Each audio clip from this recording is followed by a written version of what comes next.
What's happening? This is Anthony, and I'm here with Melvin. We are welcoming you back to the Fresh Squeeze. podcast, and it's already episode 2. It feels like just yesterday where we filmed our first episode back, and we have already been hit with some obstacles. I'll say some roadblocks. Normally we film during the first week of each month. That's been our plan, but it's now week 2, and it's just fitting because our topic for today, we wanted to talk about productivity. We wanted to talk about entering flow state and the zone. You know, both of us are basketball players.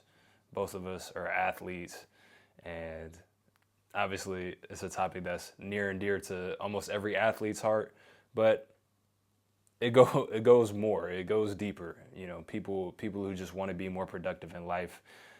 I know I get a lot of questions about it. You probably get a lot of questions about it as well, just how to be more efficient in life. And yeah, it's just fitting that our schedules somehow don't line up for us to be able to do it when we wanted to do it. And now, today, I feel like we could have already filmed 4 or 5 podcasts. Right. But, you know, life is going to get in the way. So I think that's a great place for us to actually start and get into, is just unless you have something that's on your heart and on your mind, but like just the imperfection of true productivity. Yeah. Because Yeah, man. it's one of those things like, and yeah, I got my orange juice with me right here. So when you start talking, A I'm real fresh I'm gonna squeeze. take a sip of this squeeze to get me activated. But when you hear about productivity in the media or wherever, you know, even here on YouTube, if you're watching on YouTube, you hear about like these systems, these formulas that seem like as soon as something goes wrong, like, you know, math, right? You get one wrong number in there, the whole formula breaks down. Mm-hmm. So talk a little bit about just your/our discovery of kind of the imperfection of real, true, sustainable productivity, and just, yeah, whatever comes to mind when it comes to just taking imperfect action, or, you know, kind of rolling with the punches, as they say, taking it on the chin. We say, Yeah. you know, you and I. Yeah. Rock'em sock'em mentality, man. Yeah. Well, before I get into that, I want to, preface everything by saying in advance, you guys will be blessed by this ASMR he's about to give y'all with that fresh squeeze, man. That might be an ad or something that that comes up.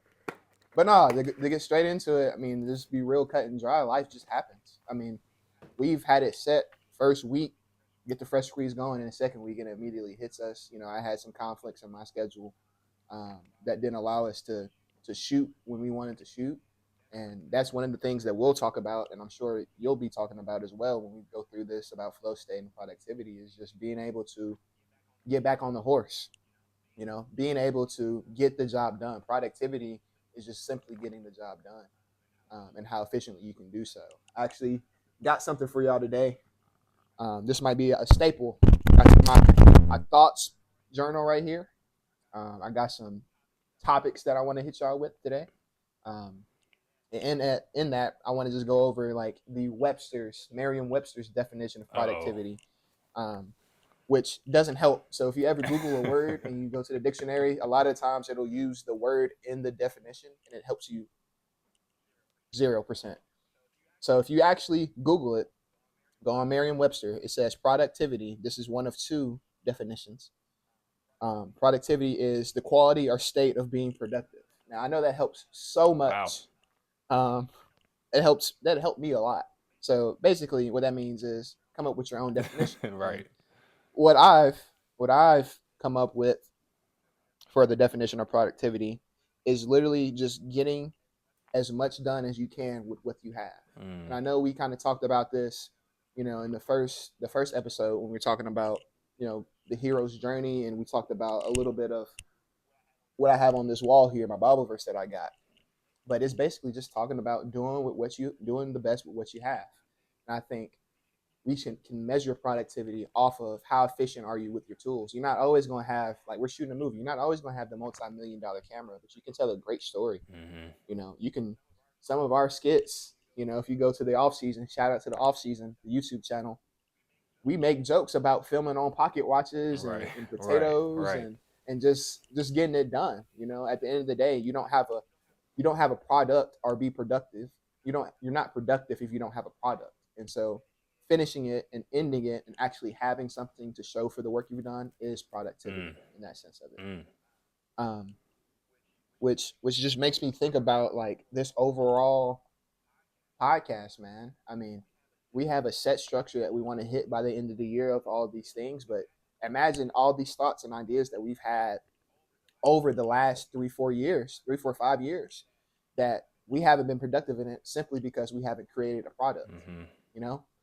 Like simply if we just put something out there, it would have been productive in some capacity. And then from there, you can be more efficient in that productivity. But if you don't simply have like something to offer, it's impossible to be productive in that sense of it. I think that kind of segues into an idea that I came up with. If you Google this, it'll come up as something else. For some reason, I might need to make my own dictionary because I like to make my own definitions of stuff with words. So this is have fun with that. Yeah. So this is Melvin's official definition. But I have 3 P's for productivity, and give you a little acronym, give you some of that little corporate, verbiage. You got a whiteboard? But if you Google, I do have a whiteboard, but I don't have it set up in here. It's definitely written somewhere in this house, though. If you Google the 3 P's for productivity, it's going to tell you planning, prioritization, and performing. That's cool, but that's not what I'm talking about. It sounded mad cliche. It's a real it's like that's ChatGPT-ish in that sense. What I got is all off the dome, and it still might sound ChatGPT-ish, but it's some things that I feel like I've kind of adopted from this whole journey of being an athlete, being an entrepreneur, being a writer in that sense, and just being a person that's just trying to do the best and be efficient. And in order to be productive and have productivity, you need 3 P's. The first one is patience. Patience for yourself and the others involved, and going through all these things. I mean, we've talked about it like off that camera, being able to bring people into your world and tell them, okay, this is the job that needs to get done, and I want you to help me with that, is one of the most humbling things you'll ever experience in life if you haven't already yet. And it's one of the most eye-opening things because you see how different people work and process things, and we kind of get spoiled because, like, me and you, we've worked together for years. We know each other like the back of our hands. Like, it's not too much time to where, like, okay, I need this, or like I see this vision, and you to be like, oh, okay, I got that, and it gets done the exact way that I see it, or vice versa. But when you bring somebody else that doesn't have those same background or that same vision or same viewpoint of it, that's when it's like, oh snap, like, is this gonna work out? And it's a test to see how patient you can be. I think I sent this to you, I want to say in a DM or something like that. And one of our mutual buddies like sent it to us. But it was like, if you want to go somewhere fast, go by yourself. If you want to go somewhere fast, you're in a hurry, go by yourself. But if you want to go far, get your team together. And in that, when we talk about productivity, like, in order to do things and affect the highest amount of people, you got to have a team. You got to have people that are ready to go. But it takes people a little bit to all get on the same page. So that's patience. Number 2, purpose. Why are you doing this? Who is it for? I find that when you understand why you're doing something, like the purpose of this podcast, like, we're doing it for us, but we're also doing it for whoever wants to listen to this that can learn from anything that we've gone through or had to like actually experience. And so in that, that's what keeps us going. That's why I didn't turn into like, okay, I wasn't able to do it the first week.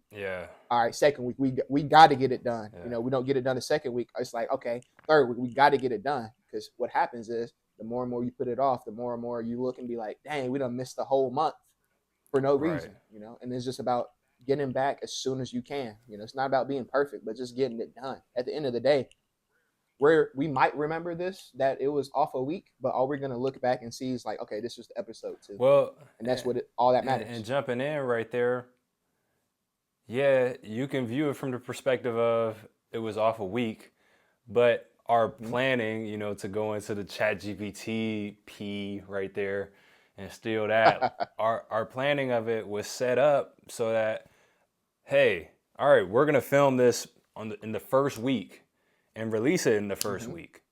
So if something goes south, our original agreement, ironclad agreement that we know we're not missing, is one podcast episode a month. So Mm-hmm. okay, yeah, it slips a week. Some life gets in the way a week. It gets in the way 2 weeks. We still are on track for our original ironclad agreement. So some people would say, okay, well, my schedule's not going to allow for it until the 25th of February. Well, now all of the pressure is on Mm-hmm. that day to work, Right. and so looking at it from that perspective, okay, how flexible are you within your ambition? Mm-hmm. Are you patient enough to say, okay, we could have said, hey, we're going to do a podcast episode a week. Mm-hmm. We knew that probably wasn't going to be sustainable with your schedule, my schedule. I'm 6 hours ahead Right. of you on top of that, living in Right. Berlin. So it's Mm-hmm. be quote unquote realistic, see, okay, what is it that we definitely can do? And then you can Mm-hmm. always build on that later. Sure. And what you're talking about in terms of just kind of embracing imperfection, one thing that comes to mind is it's not going to be perfect, but it is going to Mm-hmm. be valuable. No matter Mm-hmm. what it is, it's going to be of value to somebody. There's a reason you're Right. inspired to do whatever you're inspired to do. There's a reason why you're thinking about this thing. So you not executing on it is robbing somebody of some kind of value that you're supposed to bring to them. Even if this video is only getting 5 views, those 5 people were supposed to see it. Even if it's Right. 4 dislikes, those 4 people were supposed to dislike it so they can find what they do like.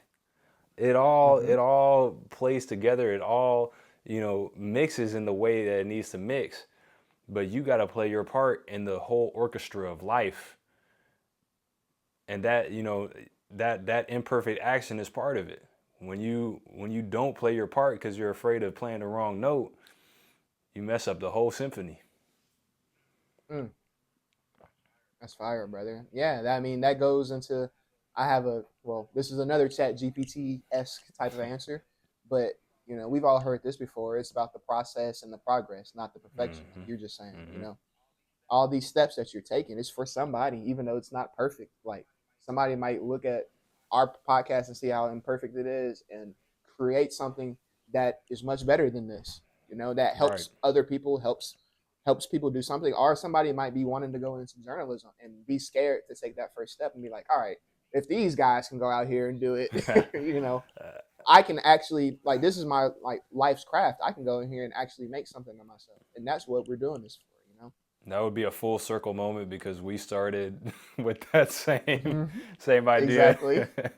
But Who are these guys? maybe we're those guys. Maybe we're the like, oh, they're doing it. Okay, well, I have no excuse now. Like, hey, if that's it, Right. if that's the case, cool. Just invite us as guests. If it doesn't Please. downgrade your podcast too much, at least acknowledge us. Yeah. But to go back into the third one, man. We're sitting here laughing and smiling, which is what it's all about, honestly. I know I sound like Russell Westbrook when he played with the Lakers. Yeah, we're just having fun, man. Just having fun. But nah, it's about pleasure, in that sense of it. What gratification do you get? We're kind of like, especially as guys, we're not animals, we're not dogs, but we have a lot of tendencies that are similar, and so positive reinforcement helps a lot for us. And just being able to come in and be like, yeah, bro, I had a good time. Like, I'm so proud of what we did, and obviously you get the dopamine hits, you see people watching the videos, you see the likes and all this type of stuff. But I would even say just knowing, all right, this is 2 out of 12. Like we want one a month for this whole year. All right, 2 out of 12. We made Yeah. progress today, Yeah. and be able to look back and say, hey, we set out to complete this idea. Yeah. We had it in our minds. We wrote it Yeah. down. We physically went and filmed it, got it edited, published it, got it out there, and now it's out into the world for others to see. That's a win, Powerful. and that's something that we can count on and know. Okay, we said we were going to do something, and we did it, and that gives us confidence to move in whatever profession we're in, just in life in general. Like, all right, I'm somebody that when I say I'm going to do something, I do it and I get it done, and that's half the battle with the world today. Having that identity piece is huge because whenever roadblocks come, now you can trust yourself more in those situations. You can trust yourself more in those moments. But before we get carried away, go ahead and summarize your 3 Ps. So, because I know a lot of points were given, go through the 3 Ps and bundle it up into a nice package so that that's something that sticks with whoever's watching. For sure, this is the fresh squeezes 3 Ps for productivity. Number 1, patience. Number 2, purpose. Number 3, pleasure. Obviously, to sum all these up, this is what you need in order to continue your productivity. You're always going to go and be motivated to hit the bar if you're able to grow and learn all these different skills. And just having the identity, like you said, use this as a tool when you're measuring your productivity. It's not about the success, it's about whether or not you're getting these 3 things. If you're experiencing these 3 things and growing in those ways, that's when you know that you're being productive. That's big time. That's big time. So for me, in this productivity journey, doing all these different projects and each one kind of demands something different from you. Mm-hmm. I feel like it evolves your relationship with time. Something that I've recognized over the years is you're going to spend the time regardless. You literally cannot control the fact that you're spending time. We can't see time like we see money because we can stock up money. We can save money. Yeah, of course, life is going to come and take money, but we can stockpile it. Our account of time, it is constantly draining and you can't add anything. You can't make any deposits. It is constantly being withdrawn every single day, every single second. So for me, looking through that lens, it didn't become a question of, oh, is this worth my time, as if I were spending $100. It was more so, and there's a subtlety to this. It sounds like the same thing, but for me, it's a question of, I have this time, how do I want to spend it? Because, and for me, the video game analogy comes in to this. Yeah. You have a video game, and let's go back to the olden days where you used to go to GameStop and get the brand new video game. You'd have it in the plastic wrap, right? You unwrap the plastic wrap, boom, fresh case, open it. In my olden days, I used to go to McKay's used bookstore and get the slightly scratched. That's the only way to go. The slightly scratched and 15-year-old GameCube game. Not 15-year-old, but 4 or 5-year-old GameCube game. And all right, but you get it out, you pop the disc in, and you're excited to play this game. Why are you excited? You're excited to spend the time playing this game. This game probably has levels. It has a bunch of different ways you can progress, probably. You can level up, you can go to the physical next map or level in the game. You can find Easter eggs, you can upgrade items, you can unlock new characters, all these different things. The object especially in those times, was not to finish playing the game as quickly as possible. That was Right. almost the Yeah. opposite. It was Right. almost the opposite. You were not trying to rush through the journey. I'm thinking of Sonic Adventure 2 Battle right now on the GameCube. All the cheat codes, all the Right, right. synchronicities. You were trying to get the most out of that game possible Hmm. before you moved on to the next game. You were like, okay, before I get a new game, I'm gonna have every character unlocked, every color scheme of every character. You know, Hmm. in that game, right? You had the Chow Garden, so like there's this whole mini game where you can raise these little. If you know what I'm talking about, I need to see a comment from you. If you know what if you ever played the Chow Garden on Sonic Adventure 2 Battle, you're a real one.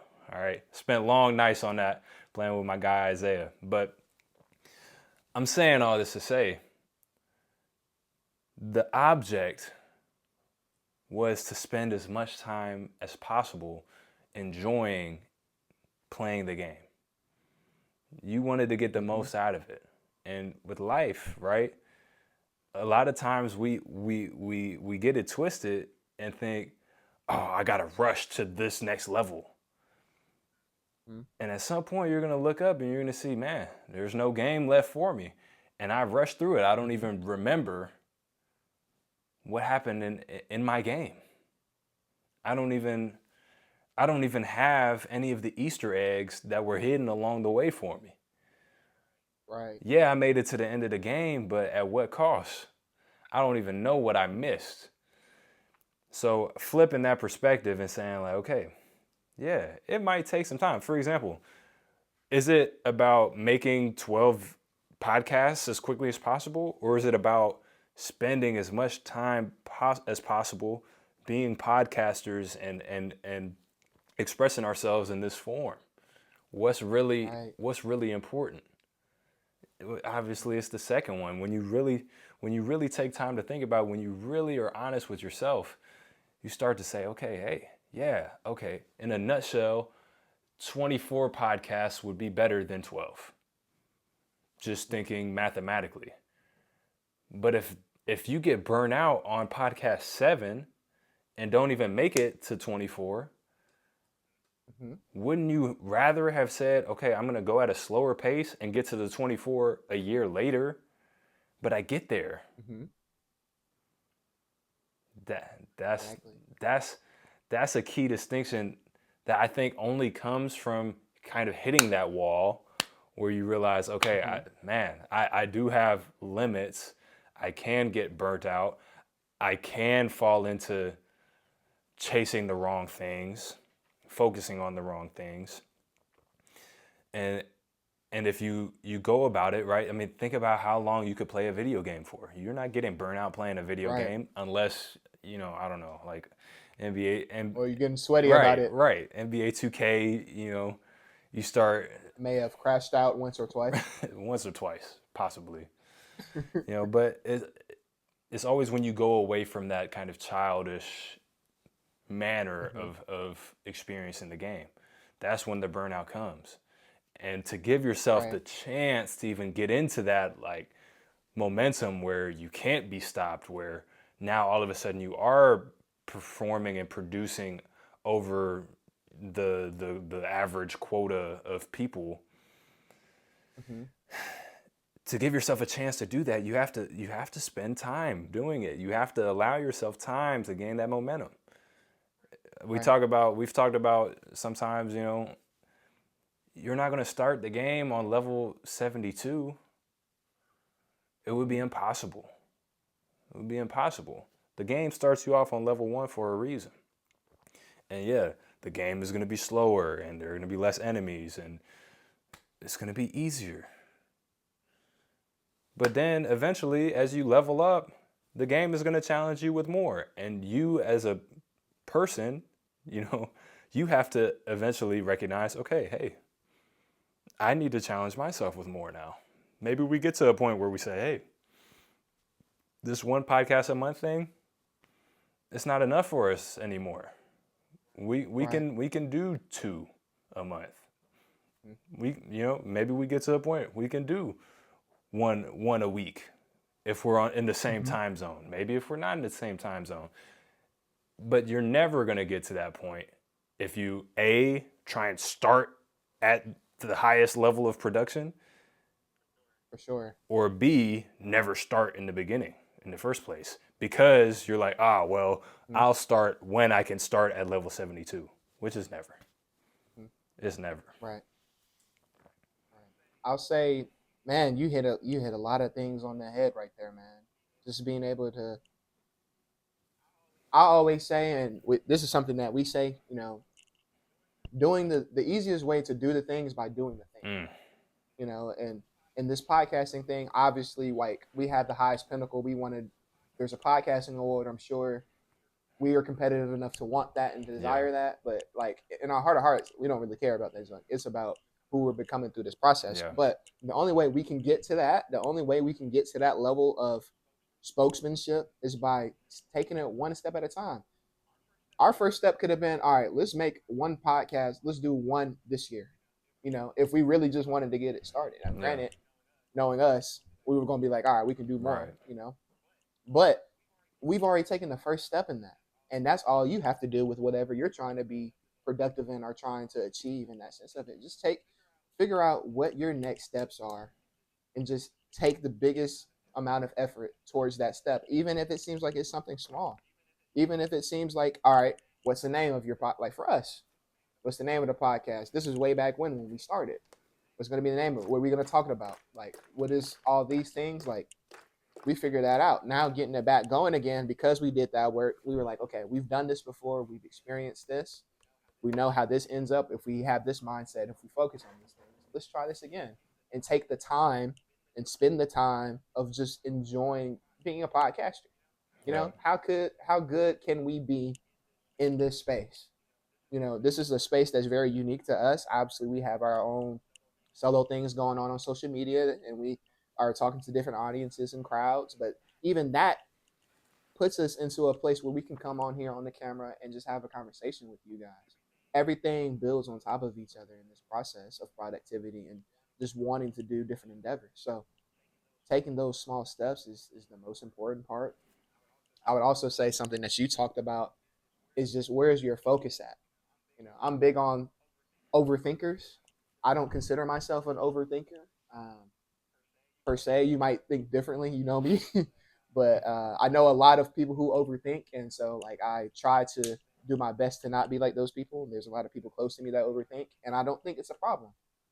But I think we need to flip that script, because when we hear that, it's normally a negative thing. Overthinking is not a bad thing if you're thinking about the right things. Yeah, I would say there's a difference between overthinking and deep thinking. Right. I think you're more of a deep thinker than an overthinker. Mm-hmm. Like some people, I feel like for instance, take the podcast example. Oh, how are we going to get this out to people? Do we need to run ads? Do we need to what's the description? All this. We ain't talking about no ads, no description. Like, yeah. What are our topics for today? This week, what are we talking about? Okay, boom, boom, boom. Let's get our thoughts together. Let's hop on there and let's get it done. Yeah. And that's the simplest way to get it to end up finishing it. You know what I mean? Like, you talked about getting to level 72. People are so focused on, and we've been like this. Yeah. Being so focused on getting to that boss level, that level 72, that not realizing that levels 1 through 71 are preparing us. They lead you there. That's what they're there for. Literally.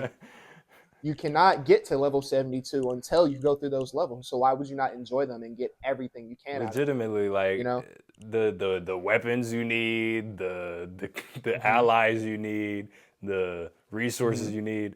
It's all, the game is set up. It's set up to prepare you for the, legitimately, and all of us have played some kind of video game, and none of us seem to realize that life is exactly like that. If you just find the starting point, nobody has ever looked at it. I don't want to say nobody. I hope nobody has looked at their baby and said, you know what, baby? Forget all this crawling stuff. You're walking or you're not moving at Yeah. all. Figure it out. Right. Yeah, I mean, it's a process. And I'll say, like, I'm guilty of it myself, you know, and that's why we have like, we go back and watch the podcast, and we're like, dang, I just told all these people that, but I'm not following that. Let me lock Yeah. in, you know what I mean? Because it's the same thing with us. I sit there and there's so many things. I mean, we know our conversations, but there's so many things we want to achieve and that we've talked about in dreams that we have and visions that we have that is like, I was talking about it earlier. Like, all right, I might get my vision and be like, all right, that means I need to do that right now. And that's probably not the answer, Mm-hmm. you know? That might be something that, okay, that's promised to you. That's something that you will attain. That's something that you will achieve. What's the first step to that? That first Right. step might even be taking a step back that looks like you're going in a complete opposite direction of that thing. You might But have to take something in off that, of your plate to make room for that. you know, exactly. And that might be my level one towards that. When I get to level 72, because I took that time to take that step, oh, okay, now I know the art of patience. Now I know how to build in this season. Now I know how to do this on my own. Now I can bring this person or get this ally. You know what I mean? That's how we got to look at life in that scenario. You know, a lot of us are just like trying to cheat code life. Yeah. I mean, think about everything that we have. We got AI now. It's a cheat Yeah. code. It's a Yeah. tool. You know, if it's a cheat code. Video games. I mean, we used to have the little, like back in the day. I say that like I'm like 50, but back in the day, like when Halfway. we were playing games. All right, bro. I still got some months before I hit that five, Okay. that five Yeah. on there. Then But ask anybody under 20. That counts. but no, I had this cheat code book. I got it at the book fair. Book Shout out to fair. all the book fairs that used to come to the elementary Book fair. schools. You get that little pocket change from your mom, go in there, find you something. Hey, I was getting right. Shout out to Books a Million. I used to But be I on got this. IGN. Yeah. Get my little cheat code book from there. Yeah, I used to watch the TV show too. Mhm.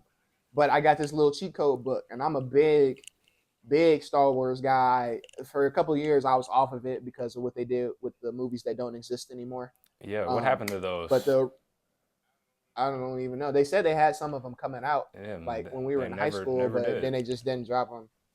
But Strange. the original ones, the original ones, I had Lego Star Wars as a video game. Shout out to Xbox 360 folks. Y'all know what it is. The complete saga. And I remember this book had all the cheat codes to unlock all the characters, bro. I was going crazy. But the reason that I was doing that was so that I could explore the game more. It wasn't to advance my progress in the game. It was so that I can go back and play the levels with these different characters to explore more and see what they were capable of doing in that process. And it's the same thing of us in life. Like use these tools to see and have a challenge of like, what can I get done? And I think the focus of where overthinkers can grow out of thinking that is a negative thing is being able to see like, all right, this is a challenge for me.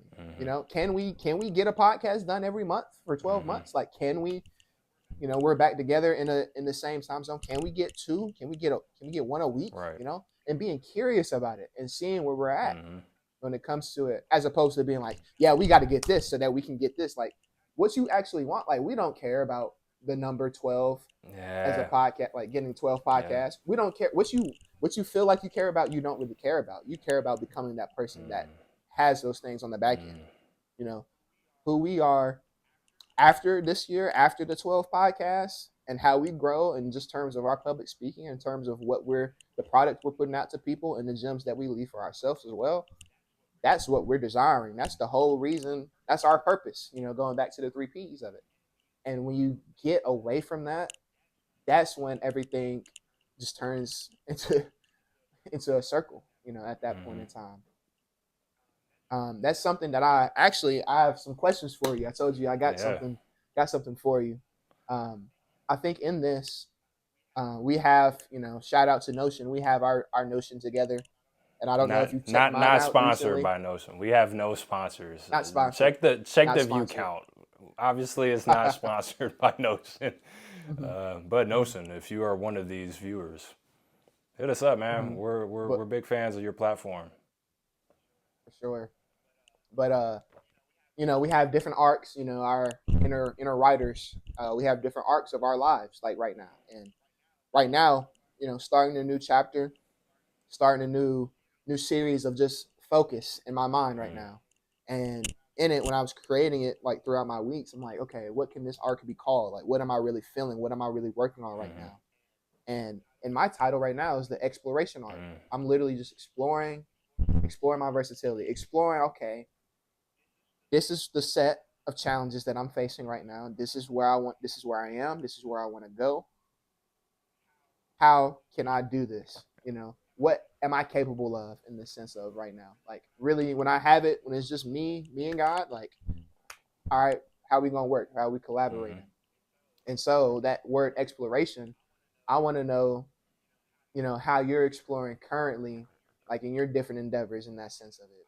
I think it's so important to be productive and to even enter flow state. We'll get into that, but you got to explore your triggers. You got to explore what you're actually capable of and push that envelope every day. Because if you don't, you won't know. And then if you don't know, then you'll always sit there and wonder. Yeah.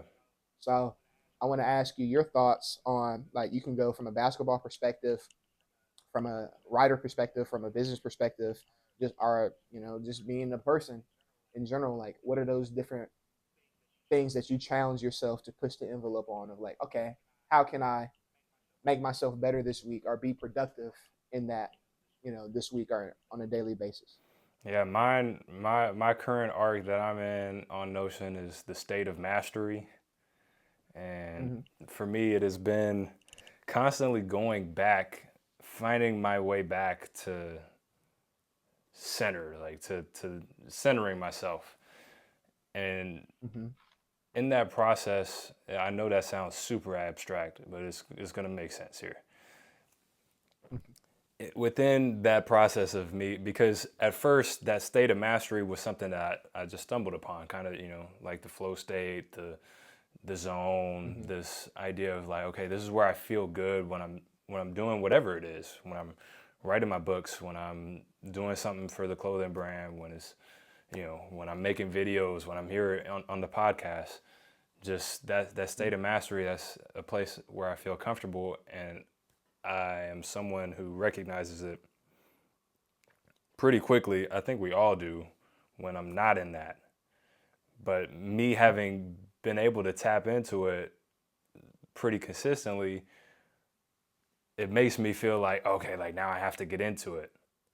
But what I Right. realized is because we grew up such big gamers, and video games do give you this idea of like, okay, to improve you have to add something, right? In Sonic, you had to get the light shoes to be able to collect all the rings. You press B and then you would light dash and get all the rings, for example, Mm-hmm. right? So you added something and you gained a new ability. But when it comes to productivity, when it comes to just this state that I'm talking about, a lot of times it's about subtraction. It's Mm-hmm. about letting things go that you don't need in this moment. And I'll give the example of shooting a free throw. You know, there are a lot of factors for me as a professional, for anybody playing basketball, shooting a free throw, but for me, let's add the factor of people watching from home on TV, people in the stands Mm-hmm. watching. You got uh, cheerleaders, you got opposing fans with drums and sirens and all kinds of different things. You got your teammates, you got your coach, you got the general manager who pays your salary, you got sponsors Mm-hmm. who give the general manager the money to pay your salary. You have your statistics, you have your fatigue level, you have your Right. agent who's watching the game and trying to get you your next contract and promote you to your current team to make sure that you keep or expand your role in the team. Mm-hmm. You have maybe the shot that you made or missed before, the free throws you made or missed in your entire career. You have the score of the game. So, how important are these free throws, right? And You're stepping to the line to shoot a shot that you know you've shot thousands, if not millions of times. And you know you make in an empty gym upwards of 95% of the time. But there is just you and the ball and the basket. Those are the only things that can really influence. And the basket isn't moving. The basket is staying stationary. So really it's you and the ball. And then, well, the ball can't move itself. So really then it's just you.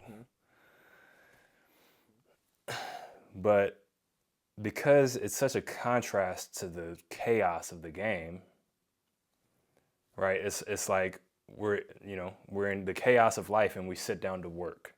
It's the same thing. You're in the chaos of the game, and now you stand at this free throw line and everything stops, and now you're supposed to focus on this one task. You're still thinking chaotically because you're used to getting all this input, right? So you have a lot of ideas still swirling in your head. You still have the last play. You still have all these different things. But what a singular task requires is stillness.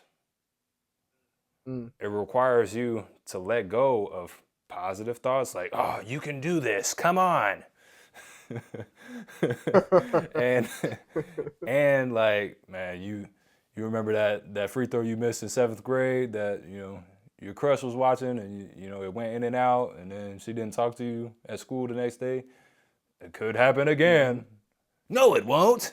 I'm the best. Like, if you start that, it's the positive thoughts are just as counterproductive as the negative thoughts. What has to come in that moment is a stillness. I don't even need to think, right? Like, if you had to get up from your chair right now and walk to the bathroom, you wouldn't have to think about each step. You would just say, okay, I'm going to get up and go to the bathroom, and I'm going to let my body do that. I'm going to trust my body to do that. I'm not going to coach myself through left, right. You're doing great, Melvin. You're doing great. You're almost there. Like, no. You're going to just get up, go to the bathroom, do what you need to do, wash your face, brush your teeth, whatever you got to do. And so with these tasks that aren't so natural, they're natural, right? But in our minds, okay, you might have hung on to the stakes of the game. Oh, the game's tied. We're down by 2. I need to make these. You can recognize that, but you have to let go of it and trust. And you have to understand there is always a chance of things going awry. But even then, you have to trust yourself to be able to have the right response when that comes up. Just like when I'm sitting here talking, I don't know consciously what words are going to come up. I know the general idea that I want to communicate, and I'm trusting my command of the English language to bring it to you in a way that makes sense, that isn't gibberish, that's relatively grammatically correct, and is understandable. There's a little bit of humor in there, engaging, entertaining, but also informative, and relates to you in a certain way. I'm not consciously controlling my tone of voice. I'm not consciously deciding what vocabulary to use. I'm trusting my brain in this moment right now to bring the words that need to come in this moment. And that's basically this state of mastery. I feel like this arc is starting to end. Maybe it's just beginning. I don't know. It is kind of an infinite thing because mastery is an infinite journey. But I do feel like something else might come up that, maybe is a better name for it, because when I started it maybe 5 or 6 weeks ago, it was a thing of, okay, I want to explore this, right? Like you said in your exploration arc. I want to explore this more. I want to be able to know what this is instead of seeing it as something magical. And that art of starting small, right? All it is letting go. you know where you want to go. You know level 72 exists. Just like when you buy the game, you know Mhm. there's a last level to this. There is an end of the game. Yes, that is a driving factor for you to play the game. But if all you're thinking about is the last level and making it there, Mhm. you're never going to be able to make the improvements you need to make along the way to actually enjoy that last level when it comes. You might miss the items you need to get there. If you're Mm. obsessed with that last level, level 72, as we've been calling it in this episode.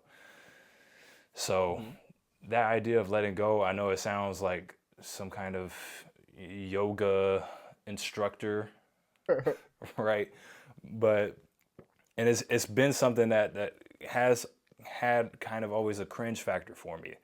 Oh, you have to let Mhm. go to let in. Wu Wei, the art, Master right? You know, Oogway. like effortless action. You know, like Taoism, right? Like this idea. Mhm. It's been something that's been hard for me to grasp, but what I realized is your best thinking comes when there's no distraction. Mhm. And even a thought that is supposed to be motivating is actually a distraction. Because, like I said, right now, I'm Right. not consciously bringing these words to you. I'm trusting that they're going to come to me. And if there's no space for anything new to come in, then Mm. I can't tap in to that area. I can't tap into Mhm. that space. So, for me, to sum it all up, it's been a time of really just finding that trust in my intuition, but also from a conscious standpoint, yeah, I mean, I'm consciously making the decision to trust, but also consciously saying, okay, I don't need all of these thoughts. And I made a video on it on Instagram. I I just need my belief just needs to be enough. And Mhm. I'm sure we're gonna have an episode on confidence and that entire topic. I don't want to drift too far down that, but understanding that little things are enough. Less is often enough. Level one is Mhm. enough. Until you, level one is going to bring you to level two. Level two is going to bring you to level three. Mhm. You just have to allow it. And once again, I know that sounds Right. like I'm in warrior pose, but yeah, it is true. It is true. And it's going to take some trial and error to really understand it. But the earlier you can start experimenting with it and noticing it, the better. So, would you say arguably that you're in flow state right now? Yeah, yeah. There are different levels of flow, but I think anytime you're having a good conversation, you're in flow state. And that's something as Mm. well, like people you got to de-romanticize productivity and flow state. It's Right. it's around you. You tap into it. All it is Mm. you trusting your subconscious to handle the task. So if it's somebody Mm. you trust, right? If it's a good friend, you're going to trust your subconscious to bring you the right words for the conversation. Now, all of a sudden, Right. for the singles out there, if it's a supermodel who you've been, gawking over in magazines your whole life, or a movie star, now all of a sudden you don't trust your subconscious anymore. It's Mhm. not the issue of your actual value; it's you not trusting your subconscious to bring you the right words. That's why Right. romantic relationships often come accidentally, because they come in Mm. moments. Mhm. You say the right things to a person because you let go of the conscious need to control everything you're saying. You let go of Mhm. the wiki how to get a date, and just you do your 10 steps to get a girlfriend, and you were just Right. yourself. So yeah, this is definitely Mhm. a flow state type of thing, and that's a great point. Recognize when you're in flow, even if it's just walking to the bathroom, Mhm. even if it's driving to work. Like, you are capable of getting into this state. It is magical. it is magical. It is an experience that you're going to want to have again. But you're going to be in it in a way, shape, or form every day. Mm-hmm. So the one more thing that I want to say about it is flow oftentimes is going to start with resistance. Real like deep Mm-hmm. flow is going to start with resistance a lot of times. It's going to start with you often not wanting to do the task, because for you to really get into that flow, like the movie flow state, like that, the Hollywood flow state where it's like a beautiful mind type of thing. And like Sam Witwicky in Transformers, when he touched the all spark shard and he's writing through, that kind of like out of body experience. The challenge has to be greater than just getting up and walking to the bathroom. There has to be something that challenges you to go beyond yourself. That's what that experience is you discovering what you're actually capable of. Right? That's why it doesn't seem so sensational to get up and walk to the bathroom, or, drive to work, because It's level one. It's it's level level one. one. But it's teaching you how to be in flow. It's teaching you to trust your subconscious. So if you utilize that, for me, something that is just kind of a daily flow practice is me sitting down and writing. I write 2 times a day now. Is what I'm doing, So I started with writing once a day. And the act of sitting down and writing, even if it's just 15 words, I don't think I've ever only written 15 words, but I've given myself permission. Even if it's just 15 words, I'm going to sit down and write. And what I find now more and more is that early resistance of like, I don't want to do this. It starts to fade away. And I start like now, like basketball practice ends, I'm heading home, and I'm like, okay, like my mind starts kind of gearing up for this writing session. And I sit down, I'm like, oh, okay. Yeah, this is where I left off. This is, and I trust myself to get going and get into that flow. It only happens if you build that consistency, though. You have to build the right environment, especially in your schedule, to even allow yourself to get into the flow. That boy trying to get book 3 out. Shout out. Yeah. Shout out. I might be the plug Okay. here. Shout out Master of God yeah. series. We got books 1 and 2 right here in the Yes, sir. crib. Hardcover. Only thing that I don't got is my junk sign, Yeah. but that will be handling that in a couple of months. Yeah.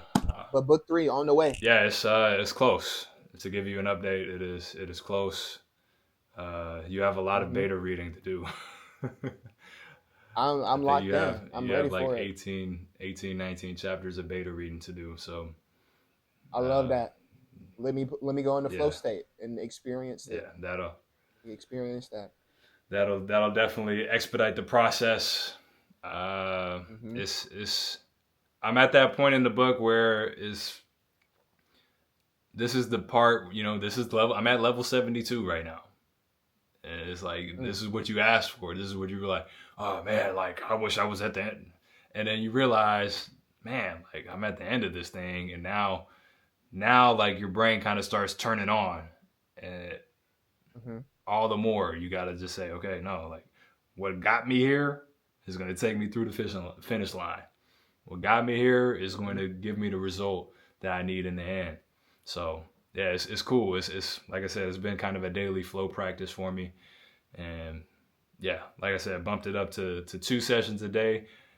Just to also, in part to get book 3 out, but also just to see like what can I do? What can man? What's possible? What's possible for me now? You know that you can do. You know that you can do that one 15-word session. You've been doing that consistently. Now it's like, okay, like what's the next step up? And that's exactly what we're talking about. Like in that sense of it, going to that next level that is just a little bit out of your range. They talk about that scientifically with flow state, like you just said, like having the challenge that's a little bit more than what you actually are capable of is what actually gets you into that. Because if it's too easy, you're just gonna get it done. Yeah. You know, and if it's too difficult, then you're gonna be like, oh, I'm so far away from it. But finding that sweet spot is the perfect sauce. Yeah. I do have a thought that I want to present to Okay. you about flow state and just what happens in the mind, because it kind of goes into that overthinking process. And I was just kind of thinking about this in times when I've entered flow state, and that's been something that I've been primarily focusing on in my workouts and just playing. Of like, okay, like exploring, like how quickly can I get into it? Like, what are my triggers to get me into it? Times when I've had my best performances, what did that lead? Like, what led up to that on the court? Like, when I think about it relationally, when I think about it, even talking on the camera, like when I get those sequences when I hyperfixate so much that I just kind of black out, like, what is that? What causes those? And so my thought for this is to say, and we can kind of play around with the different words of it, and this is just a general ideal, but I got, you want to be so focused that you go brain dead. Yeah. And then your autopilot turns on. So in that scenario, like when I think about shooting a basketball, Yeah. I mean, star drill. For those that don't know star drill, you're shooting it in a star. We like to do the variation where you have to make 5 in a row in order to advance, and that counts as one Yeah. star. So if you miss any shot within the 5, like you got to start all the way over. And so, getting the 5 at first, starting off, getting the 5, getting 1 star, it's pretty difficult. But then over time, like, me and you, we got to where that was a warm up for us. Now we're But on remember when I superstars, told you it was megastars. gonna become a warm up, and you almost didn't believe me. It Right. was that Right. difficult. It was almost a whole workout trying to get one of those Mhm. stars. And now Mhm. it's you're like, I mean, if you're just doing 1 star, like, Right. but And that's then you progressing continue in the to game. That's leveling up. right, right, and you continue to sharpen that. And I found that those times when like you focus, in the times where I've been successful in that, especially an art like shooting, a skill that you have to master, like shooting a basketball. Yeah. There's so many technical things that can go wrong, and there's so many things that have to go right for you to make a shot. But all in all, I think both of us have discovered that like shooting the ball is not difficult. Like making a shot is not Yeah. difficult. The All you really have to do is just not miss the shot. Like if that makes What do you sense, that might mean? be What do you sound mean a little by bit that? backwards. What do you mean by that? uh, for those that aren't inside of my head and vividly know what that means, um, there's so many things that can go wrong. There's more things that can go wrong and cause you to miss a shot than there are things that can go right to cause you to miss a True. shot. So in that sense of it, like you were talking about with the free throw, bro, like a free throw it's a free throw, it's free. But you can add all these different variables that make the degree of difficulty of that so much higher. Yep. And that have nothing to do with you. Like we're not even talking about mechanically. We're talking about solely external factors that make it more difficult. Yep. And when you're talking about it like in terms of shooting, if you can focus on one thing, like for me, it might be okay. I'm gonna make sure that I got a good base, like I got a good balance. That's my trigger that cues everything else. You're only gonna be able to focus on 1 or 2 things maybe if you're shooting, and if you're doing a high level shooting drill like that, where it's margin of error is slim, you probably only have 1 thing that you can focus on, if that. So you got to find something that allows you. Okay, I'm gonna focus on this, and I trust that everything else in my subconscious is going to take care of itself. And I'm going to just let my jump go. I'm going to let my jumper go. And then I'm going to take that as information for the next shot, and I'm going to go. But thinking about the same thing. Um, and I found that in doing that, that's one of my triggers. Like when I focus, okay, boom, good base. Or even when we're playing a game, like we were playing pickup today, and I just went on I wouldn't necessarily call it a crazy run, but scoring a lot of points in bunches straight, to win a game, taking over a game. Going into that, my main thought process is just I want to win the game. Mm-hmm. I'm not thinking about anything else. I'm not thinking about how cool I look doing this Mm-hmm. move. I'm not thinking about oh, this guy hasn't done this or that I need to be the best player. I'm like I want to win the game. Mm-hmm. And I'm gonna do whatever it takes to win that game. So all of a sudden, all right, my brain has that, my subconscious kicks in. All of a sudden, the shots that I'm shooting, sometimes it feels like it will feel when I enter these states of flow, it'll feel like I'm watching myself. Like I'll shoot the ball and it feels like I get I'm not having an out of body experience per se, but I will be able to step out of my body. I know that's kind of contradictory in that It's sense, exactly what an out of but I'll body be able to. experience is. Right. I feel like if you have an out of body experience consistently, though, it's not. It takes away from the meaning of an I out know of what you body mean. experience.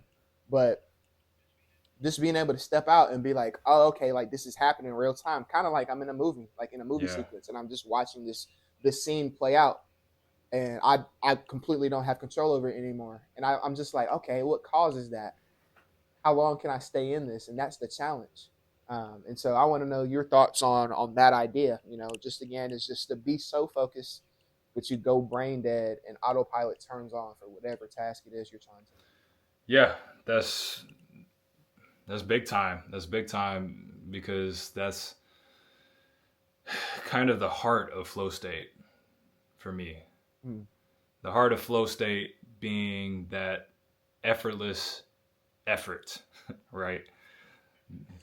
Effortless Yep. effort. And it comes from recognizing, and it is rooted in humility, actually. It Mm. comes from recognizing that your conscious mind is not going to be able to get you through this event. Your conscious mind is going to be Mm. able to recognize things. It has its time and place. But when it's time to enter flow, it's time for the conscious mind to let go completely and let the subconscious take over. We always want to feel like we have the answer, like we know the Mm. answer. And for us, knowing is it being in the conscious mind. But knowing is Mm-hmm. not in the conscious mind. Knowing is in the subconscious. It is a feeling, right? If I tell you how to shoot a ball, what are you going to do? Are you going to break it down to me, or are you going to show me? Right. Are you going to do the action? If I say, how do you shoot a basketball? What went through your mind wasn't a bunch of words. It was an image and it was a feeling. Mm-hmm. So that image, that feeling is what you have to trust. So for me, this is something I was actually thinking about yesterday, and I'm thinking about adding it to my basketball workouts. Is actually shooting blind. I do this already. I'll shoot Mm. free throws with my eyes closed. You know that. Mm-hmm. If I'm like thinking about it too much, if it's like a big free throw, you know, I'm looking to make 10 in a row, and I'm at free throw 8. I've made 8 in a row, and I'm, you know, starting to think too much. I'll close my eyes and just say, okay, like I'm gonna shoot it. Mm-hmm. And I'm thinking about actually maybe doing some shooting sessions where I don't even focus on making or missing at all, where I'm Mm. really just focused on feeling my shot fully.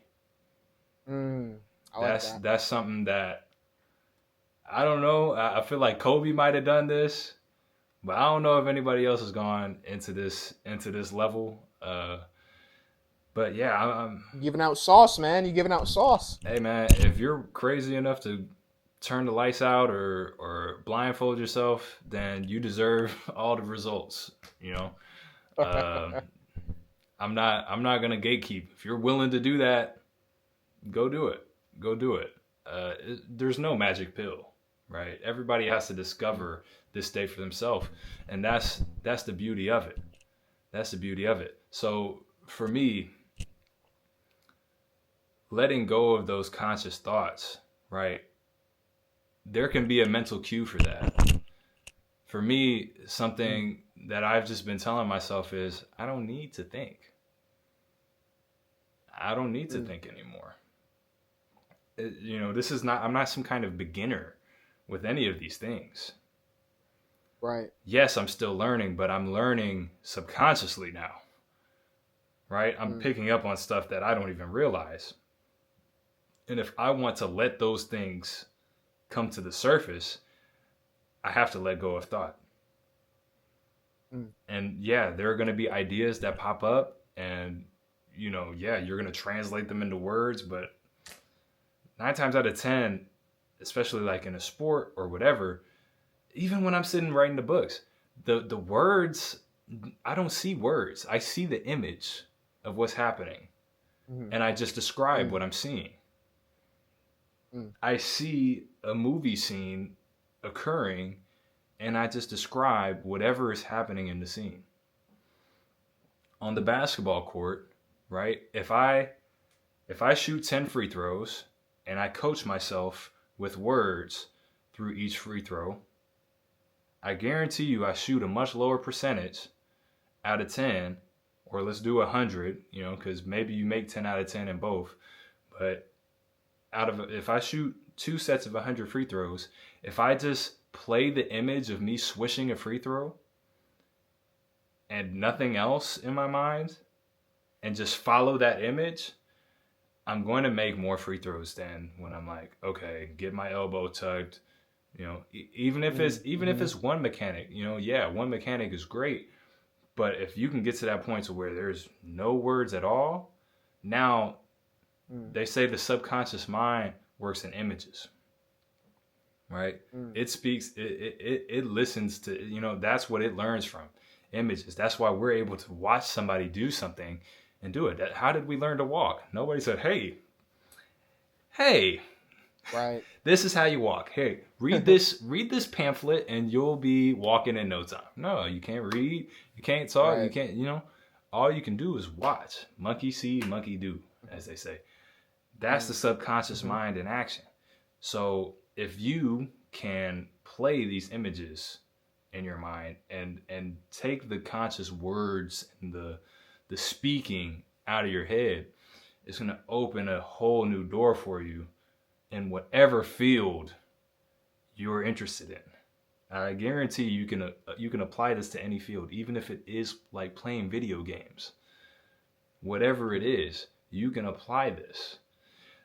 I'm in Stillness is the Key right now, audiobook.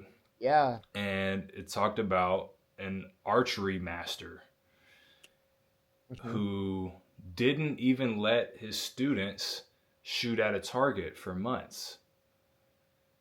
He didn't let them aim. It was about allowing the body to do what it would naturally do, getting out of the way of the arrow. So that's kind of the dance. That's kind of the dance of this flow state is. It's a lot of getting out of your own way, getting out of the way of it and just saying, hey, it feels like I'm not fully responsible for this and I'm okay with that.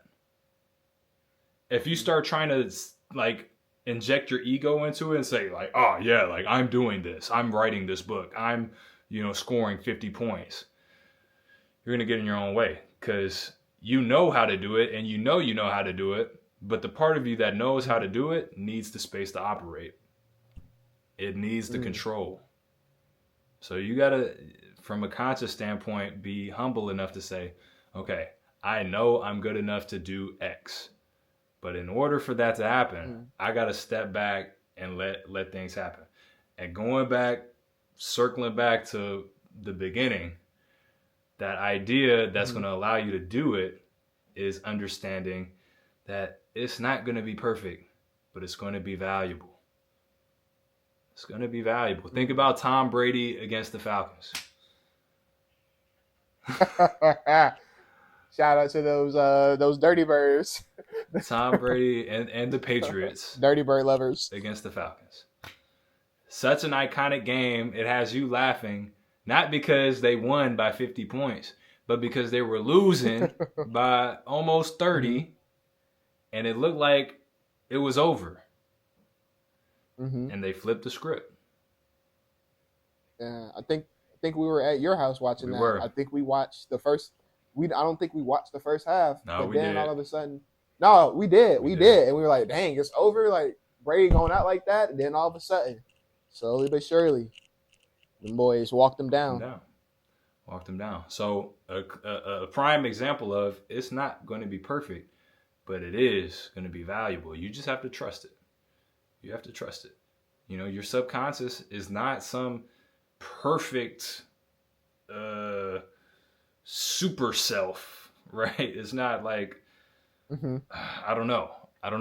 It's not some kind of perfect being that just emerges from you and does everything perfectly. It's not that. But it is your best option when it comes to getting the job done. It's your best option, right? It's your best player on the team. You got to put him out there when it's time to go win. Mm. Man, you said a word with that one, man. Now I'm getting the flashbacks of the Super Bowl. Oh my gosh. Oh my goodness, man. That's when I knew Brady was the GOAT off of that one. But that one is And still, then he went and won another one with another team after that. On these boys, yeah. That's insane. Crazy. But thinking about his mind and how his brain works, what makes him tick, and being able to study greatness like that. We study Michael Jordan a lot, and Kobe Bryant and the greats, and just try to adopt their mindset as much as we can. Put our own little personal sauce in there, But there's no reason to reinvent the wheel. And in studying those guys, we understand. Yeah, you hear the work ethic and the mentality and all these different things. But when you look at it, bro, they just put themselves in high pressure situations over and over and over again, to where they challenge themselves. They know what they're capable of. Like, I guarantee you, I think he's probably spoken on this already, but Brady, talking about that game, like, he had the confidence. He's seen himself winning that game before, and being in that situation before. It wasn't his first time where he was like, "Oh, I don't know if we're gonna come back." Like, he was like, "Bro, like, let's see what we can do. Like, we got this." I'm fully, like, I believe it, one step at a time, and going into that process. It was never a thing of like, could he even do it? Because he had put himself in so many different situations where he could and did overcome those things, and saw where he stacked up with when the odds were against him, And the more and more you put yourself in those situations, the better athlete you become, the better writer you become, the better actor, the better speaker, the better doctor, lawyer, all those things. I hope you're not putting yourself in a lot of those high pressure situations as a doctor and just testing on people. But you get my drift, get my point on that, in the sense of, like, that's the muscle that the highest achieving athletes, that's the muscle that they work every time they work out. You shooting with your eyes closed, bro. Like, probably not gonna do that necessarily in the game unless somebody talking crazy, right? But in that same sense of it, because I can do this with my eyes closed. When that game winner comes on the line, I feel like you're gonna have a game winning free throw now that I'm talking about. When that game winning free throw comes on the line, you're gonna sit there and be like, I done made these jumps with my eyes closed. If you even have a thought, your subconscious is gonna be like, we done did this, shot these with our left hand, we done shot these with our eyes closed, we done shot these backwards. Like, what's another regular one, And that's when you get to that pinnacle where that's the challenge. Everything else seems lower. Yeah. One thing, because you're talking about Tom Brady, I mean, obviously I brought him up with the Super Bowl, but he was talking about, because, one side of being a high performer, no matter what the field is seeing yourself in that Super Bowl, that proverbial Super Bowl, right? And seeing yourself perform and come out on top, right? Like we just talked about with the images, seeing the swish of the free throw. But the other side of it is trusting, like we just talked about. And he was talking about his addiction to throwing a perfect spiral. Oh, yeah. Right? I've seen that. And I can see that carrying somebody through an entire career. This one micro detail, this one skill, right? This one feeling, like every pass could be that perfect spiral. And I'm spending my whole time playing this game. I'm just passing this ball, adjusting my way to a perfect spiral, and then I'm trying to maintain it. Okay, that was a little off. Boom, I'm right back to it. Now I'm in that flow. Right. That was a little bit left. Okay, boom, now I'm right. And that mini game. Now he's not even thinking about the score. It's just him and the ball. It's just him and the ball. So there's no pressure anymore. Where's the pressure? He can't even think as far as the score, the stadium, any of it, because he's so zoned in on this one thing. And it's not even how to throw a perfect spiral. it's the instinct of throwing a perfect spiral. And I could tell in him talking about it that it wasn't his elbow angle and his, like, and that stuff, Right. that I've studied, I studied how to walk better at a certain point in my Yeah. career. Now, granted, I do walk a lot better than I did then. I don't. I think it ended up being me letting go. Actually, Yeah. I don't think I made an adjustment consciously, and then it was better. At some point, I was like, Mhm. oh man, like I used to hyperfixate on this, and now it's like I walk very efficiently. But Mhm. as meticulous as Tom Brady was, as intellectual as he was with the game, and still is, to hear him talk about basically the purest instinct that you can get in the game of football as a quarterback, of literally throwing a perfect spiral and feeling that and adjusting based on feeling, not on mechanics. Right. Masterclass in flow. And that, like I said, Mm. that's something I can see that carrying him to Super Bowl championships and to a Hall of Fame career, and to Mhm. all of the accolades that he was able to acquire. And you see that's something that still stays with him. This one micro skill that he fell in love with, right? And was Mhm. able to devote his entire attention to, is what made him great. Not Mm. all these different things that we see from the outside looking in, right? We Mhm. see all of the odds that he had to overcome. All he saw was the next perfect spiral. So that's the Mm. question. What is your perfect spiral that you need to be throwing and perfecting every single day? How can you lock in That's on a word. that? Understanding that throwing these spirals is going to make me a great player in whatever game I'm That's a playing. word. That's a word, man. That I mean, I think that kind of segues completely transparently into mixing both. I mean, we've been talking about flow kind of Mm-hmm. separately. We've been talking about Mm-hmm. productivity kind of separately, but I think that's the perfect way to put both of them, Pleasure. both of them together. You know, Pleasure. Find you know. pleasure in the little things. It's the third P. Mm-hmm. Mm-hmm. Being able to, you know, once you find that flow, that's when that automatically puts you into the three P's. That Right. automatically allows you to be productive. Finding that one thing, like you said, those 15 minutes of you writing, that's your perfect spiral. Like, how many, like, all right, I'm going to get 15 words in. Like, are these 15 words going to be the best? Maybe not, but like, how eloquently can I describe, this image that I see in my head, you know, challenging yourself like for that. Then it's like, okay, I got 30 words and I got 45, or maybe even just like, okay, that was just to get me to write in general. Now I'm gonna write for 30 minutes. Oh dang, I wrote for 2 hours. 2 hours and Yeah. 30 minutes. How many constantly challenging yourself and testing the bar, like in that regard, like your perfect spiral for that is like, how long can I write?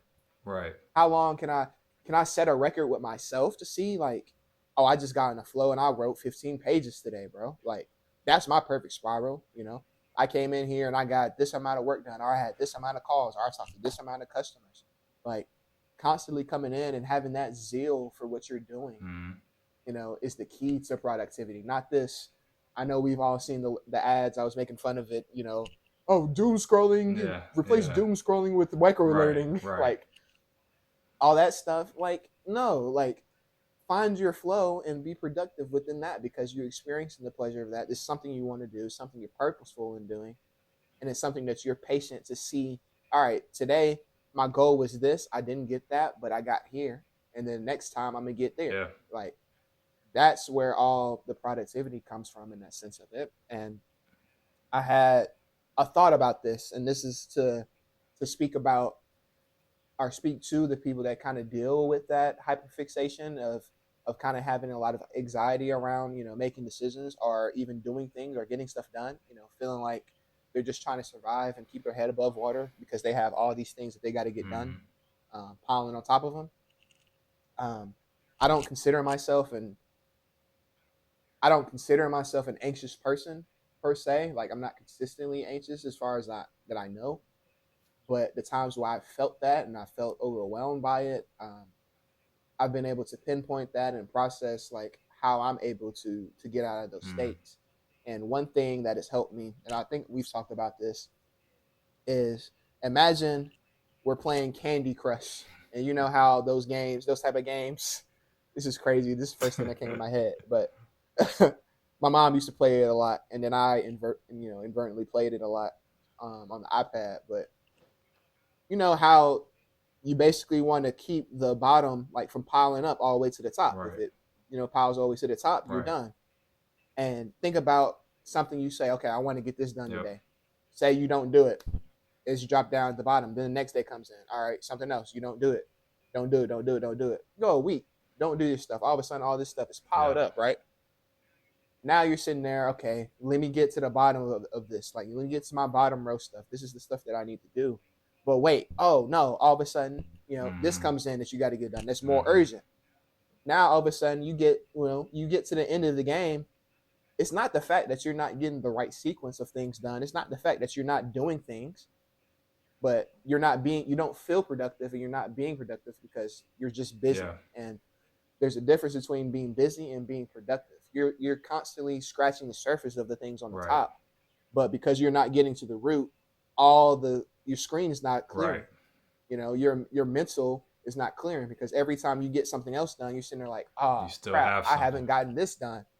You know, and I found that for me, and something that I live by now is every day I wake up, I'm like, okay, what is one thing that I know that I was supposed to have done months ago that I can do Mm. today, or that I can take steps towards Mm. today. And in doing that, it's freed up so much mental capacity, so much brain Mm-hmm. fog, so much feeling of complacency and feeling like I'm not doing what I'm supposed to be doing up because I know at least now I'm getting it done.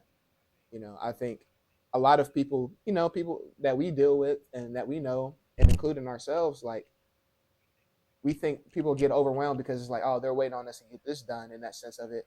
And that kind of makes us procrastinate it Yeah. more. It's like, why, bro?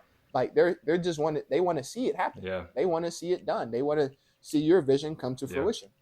You're the one capping it as if they're gonna like chastise you for when it's done. Like, oh, why didn't you do it like this? Like, no, bro, Right. get it done. Right. Right. It's a And paradox in that sense. and right. And for me, I think of those things, like all the things that we've talked about, like we're still talking about, one of my scripts that I need to get done. You know what I Mm-hmm. mean? And I've been so fickle in it, so on and off, like having consistent times in it, backing out of it for a season, going back in and just continuing to, instead of just saying, hey, like every day I'm gonna at least think about it. I'm gonna spend 5 minutes, I'm gonna do something for Right. it. Just getting the small deposits consistently. Regardless, I miss a day, get right back to it, maybe even go more. I've built that and then not at the same time because I get distracted by these other things. And like you said, building that stuff into your schedule is important. But when you have a lot of things, that's the way you kind of gotta. I would encourage anybody to, if you're a hyper fixator, be able to separate it and segment it like in that way of it. Picture it as Candy Crush Yeah. in that sense. Go at the bottom and just get something done every day because 365 days in a year. If you've done, I guarantee you, there's not 365 things that you feel like you need to Yeah. get done that are Yeah. monumental, like that are that life Yeah. changing for yourself. So Yeah. if you sit there, even take a month, 30 days, I'm like, all right, I might do a different thing Mm. every day. You know, I might I might go out here. I might go pay off some Mm-hmm. debt. I might go and look into this new job. I Mm-hmm. might go here and write something. I might go here and talk to this Mm-hmm. person about this. I might look at this investment Mm-hmm. portfolio for 10 Mm-hmm. minutes. I might watch this YouTube video on this topic or on this topic or on this topic. And you realize it's really not that difficult. We kind of psych ourselves out of it so much, but it's just about, like we said, taking those small steps, taking those level 1, level 2, level 3, and then being able to learn what you need to. That's what clears the space. And then by the time you get to level 72, you've already practiced that so much that it's on autopilot. And now you're sitting there like, oh, I'm so productive. Like, this is just who I am. And that becomes your Right. identity. 100%.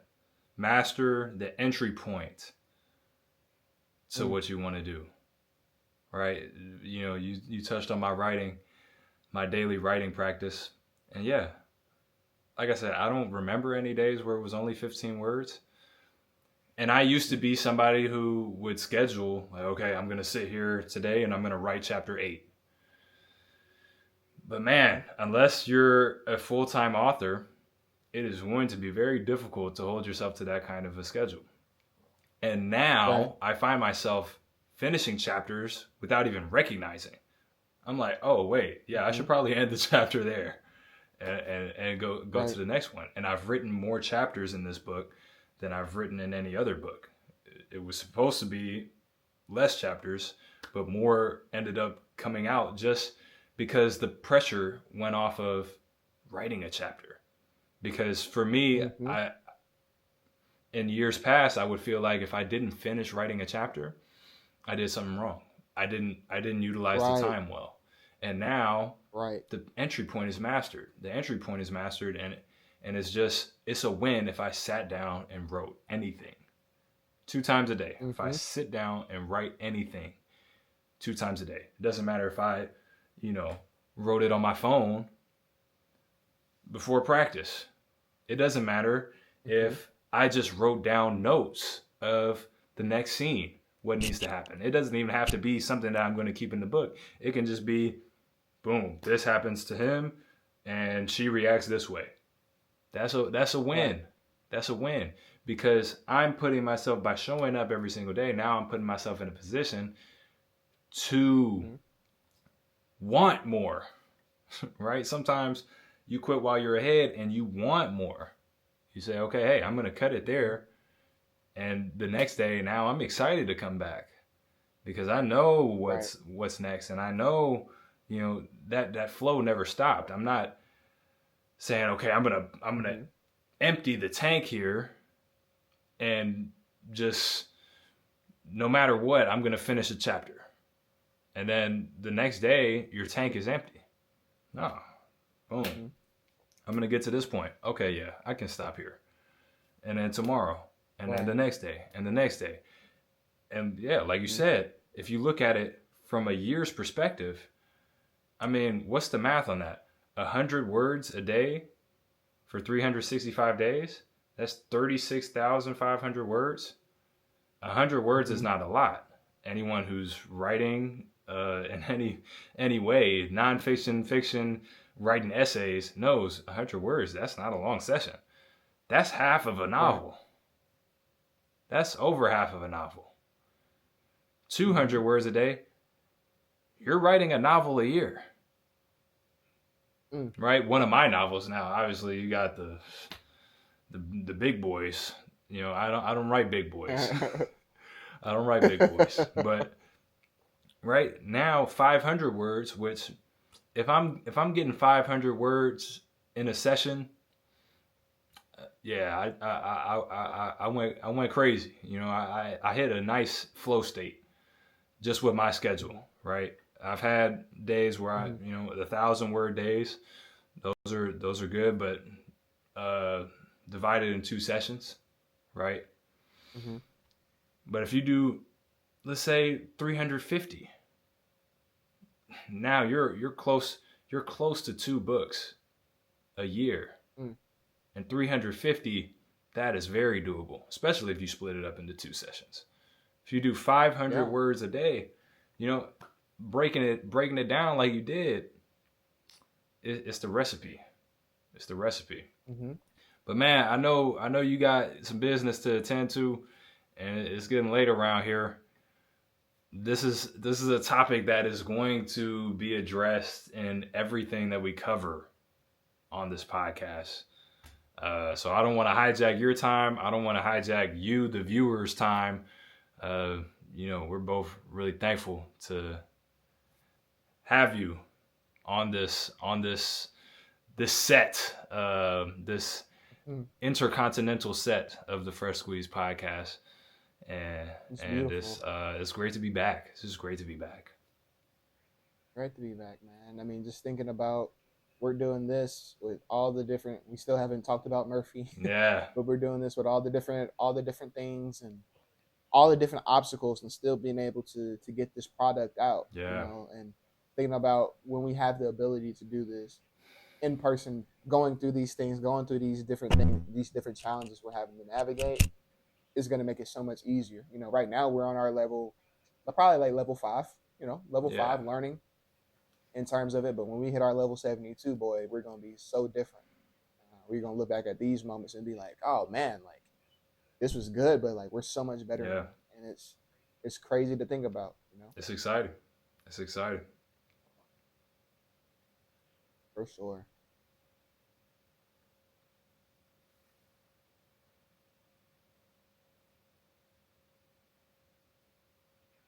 Kind of got me just sitting there. I've been very sappy. This is my last little point. Over the last couple of years, I've developed a real sentimental heart, and I've been real sappy and emotional about moments like this and just getting things done and achieving different things. And this is something that I'm really proud of both of us of just being able to do and accomplish. And probably will say it at the end of every episode, probably from now on. But I'm just so thankful for just be able to be here. I'm thankful for you guys viewing this and watching it whenever you watch it. You know, hopefully you're watching it when we're on the come up. If you're watching it when it's getting 100,000 views, shout out to you. Thank you for exploring.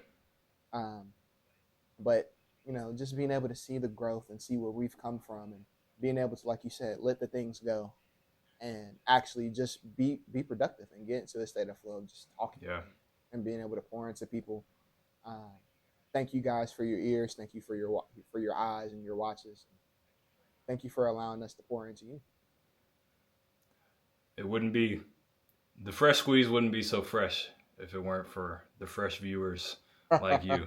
So we'd love to see you stick around for more monthly episodes. And obviously we're posting clips throughout the month. So yeah, make sure that button below, there should be a button with your name on it down below. If it's not your name and it says subscribe, then I don't know. We gotta send an email to YouTube and get that checked out. But yeah, make sure that button is gray and says subscribed, and then drop a comment and let us know, and we'll make sure next episode it has your name on it and it's personalized. Cause yeah, and it should be orange, but yeah, we're working out the kinks here. We're working out the kinks. So work with us. Make sure it's gray and says subscribe, and we'll figure out the rest. Definitely. With that being said, this has been episode 2 of the Fresh Squeeze podcast. We'll see you on the next one.